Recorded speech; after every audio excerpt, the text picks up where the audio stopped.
The Bible absolutely teaches that hell is real. But the nature of hell, well, that's where things get a little bit more complicated, and I think people are mostly wrong. So here's the problem. A lot of Christians defend a version of hell that Jesus didn't actually teach.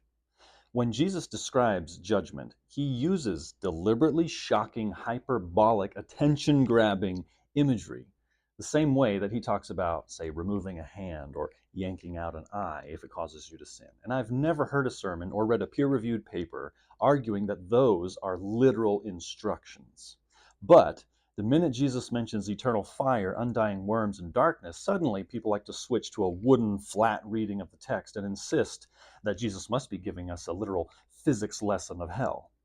And not only is that inconsistent in terms of the approach to the text, it completely ignores how his original audience would have perceived. And remember, his audience was Jewish. They knew Torah. Now, to be very clear, Jesus is absolutely serious about judgment, but serious and literal are not the same thing. And once you stop forcing Jesus' metaphors into these categories that don't belong, then you start to see Scripture consistently teaching that hell is real, final, and irreversible, but it's not eternal torture. And in this series, I'm going to walk through verse by verse. And I'm not going to be doing any fear mongering. We're not going to be dodging any of the difficult texts. We're just going to take Scripture on its own terms.